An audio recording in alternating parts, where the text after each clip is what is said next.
Pemirsa LTV Korean HCW Channel TV dimanapun saat ini Anda berada, kasus suap pergantian antar waktu atau PAW DPO atas nama Harun Masiku terhadap Wahyu Setiawan yang saat ini sudah menjalani hukuman, saat ini memasuki babak baru dan telah memakan korban. Korban pertamanya adalah Hasto Kristianto yang merupakan Sekjen Partai Demokrasi Indonesia Perjuangan atau PDIP. Hasto ditetapkan oleh Komisi Pemberantasan Korupsi atau KPK sebagai tersangka pada hari Senin 23 Desember 2024. KPK menyatakan tidak tertutup kemungkinan akan ada tersangka baru. Sebelumnya, Yasona Lawli yang menjabat sebagai Menteri Hukum dan HAM saat itu telah diperiksa oleh KPK. Lawli pernah mengeluarkan pernyataan yang kontradiktif saat itu. Dia mengatakan bahwa Harun Masiku tidak pernah kembali ke Indonesia, padahal CCTV Bandara Soekarno-Hatta memperlihatkan bahwa Harun Masiku saat itu melenggang bebas di areal Bandara Soekarno-Hatta. Saat ini keduanya serta seorang pengacara telah dicekal oleh KPK untuk bepergian ke luar negeri.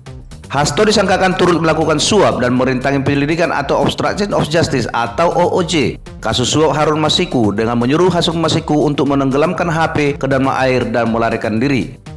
Hal ini disampaikan oleh Ketua KPK yang baru, Setio Budianto, dalam konferensi pers di Gedung Merah Putih KPK Jakarta Selasa 24 Desember 2024 petang. Kesempatan sore ini saya akan menyampaikan penjelasan tentang pengembangan perkara tindak pidana korupsi memberi hadiah atau janji kepada pegawai negeri atau penyelenggara negara, yaitu Wahyu Setiawan selaku anggota Komisi Pemilihan Umum Republik Indonesia periode 2017 sampai dengan tahun 2022 bersama-sama dengan Agustiani Tio F terkait penetapan anggota DPR RI terpilih 2019-2024 yang dilakukan oleh tersangka Harun Masiku bersama-sama dengan Saiful Bahri.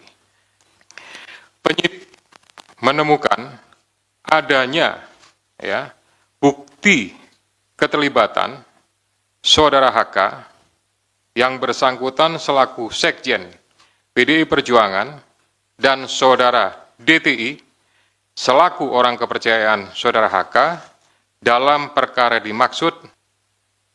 Saudara HK mengatur dan mengendalikan saudara DTI untuk melobi anggota KPU agar dapat menetapkan HM sebagai anggota DPR RI terpilih dari Dapil 1 Sumsel. Saudara HK mengatur dan mengendalikan saudara DTI untuk aktif mengambil dan mengantarkan uang suap untuk diserahkan kepada Komisioner KPU melalui Tio. Kemudian saudara HK bersama-sama dengan HM, kemudian Saiful Bahri dan DTI melakukan penyuapan terhadap Wahyu Setiawan, jumlahnya sama dengan penjelasan pada penanganan kasus sebelumnya. Atas perbuatan saudara HK tersebut, KPK selanjutnya melakukan proses ekspos dan lain-lain, dan akhirnya menerbitkan surat perintah penyidikan bernomor Sprindik /153/Dik 0,01/12/2024 tanggal 23 Desember 2024 dengan uraian penyidikan perkara dugaan tindak pidana korupsi yang dilakukan oleh tersangka HK bersama-sama dengan Harun Masiku dan kawan-kawan berupa pemberian sesuatu hadiah atau janji kepada Wahyu Setiawan selaku anggota Komisi Pemilihan Umum Republik Indonesia periode 2017 sampai dengan 2022 bersama-sama dengan Agustiani Tio F terkait penetapan anggota DPR RI terpilih 2019-2024. Selain perbuatan tersebut di atas, saudara HK diketahui dan diduga melakukan perbuatan tindak pidana lain sebagai berikut. Bahwa pada tanggal 8 Januari 2020 pada saat proses tangkap tangan oleh KPK, saudara HK memerintahkan salah satu pegawainya di Jalan Sultan Syahrir yang biasa digunakan sebagai kantor untuk menelpon kepada HM dan memerintahkan supaya merendam HP dalam air dan segera melarikan diri. Bahwa pada tanggal 6 Juni 2024, sebelum saudara HK diperiksa sebagai saksi oleh KPK, Saudara HK memerintahkan kepada salah satu pegawainya untuk menenggelamkan HP yang dalam penguasaan pegawai tersebut agar tidak ditemukan oleh KPK. Saudara HK mengumpulkan beberapa saksi terkait dengan perkara HM dan mengarahkan, memberikan doktrin, memberikan penekanan agar saksi tidak memberikan keterangan yang sebenarnya, tidak melebar, dan tidak memberikan keterangan yang memojokkan kepada yang bersangkutan.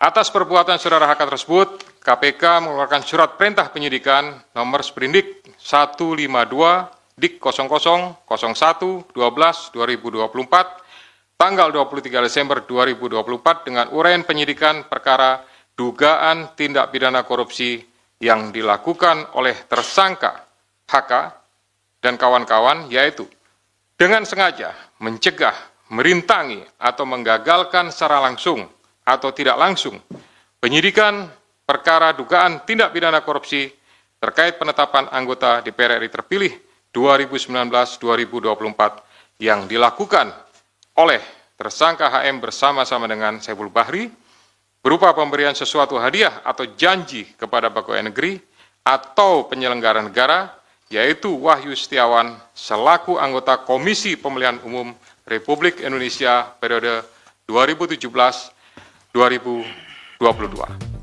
Penetapan tersangka terhadap Sekjen PDIP ini mendapat perlawanan berupa bantahan dan komentar dari PDIP. Namun hingga berita ini kami tayangkan, kami belum ada mendapat pernyataan resmi dari PDIP apakah mereka akan menempuh jalur hukum dengan melakukan pra-peradilan terhadap kasus ini.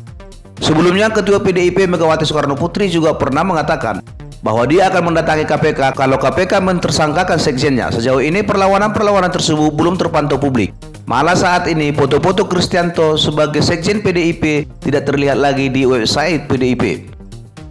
Pengamat politik Rocky Gerung dan ahli hukum tata negara Rapli Harun turut mengomentari penetapan tersangka terhadap Hasto ini.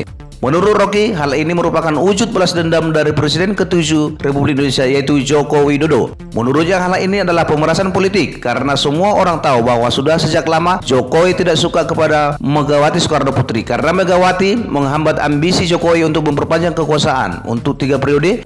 Mega juga menentang rumus akal-akalan konstitusi untuk meloloskan Gibran, dan Mega mempersoalkan banyak hal dan berujung pada pemecatan Jokowi dan keluarganya. Senada dengan Rocky, pengamat hukum tata negara Rapli Harun menilai penetapan tersangka yang dilakukan oleh KPK terhadap Hasto ini merupakan penetapan Hasto sebagai tersangka adalah hal yang menyedihkan dan aneh. Kata dia, pemerintah saat ini tidak berbeda jauh di era pemerintahan Mulyono atau Jokowi, di mana kritik terhadap pemerintah dapat berujung pada penetapan tersangka. Terlepas dari kegaduhan-kegaduhan di atas tersebut, seluruh rakyat Indonesia kini mengharapkan dan meminta kepada KPK agar secara profesional segera menuntaskan kasus ini agar menjadi terang benderang secara hukum. Rakyat tidak peduli terhadap kepentingan apa dan apa yang dikatakan oleh berbagai kubu yang saat ini berkepentingan di Indonesia secara politik. Bagi rakyat, bila hukum dapat dipermainkan untuk kepentingan politik, maka rakyat juga yakin bahwa hukum di Indonesia juga bisa bertindak untuk kepentingan rakyat di Indonesia.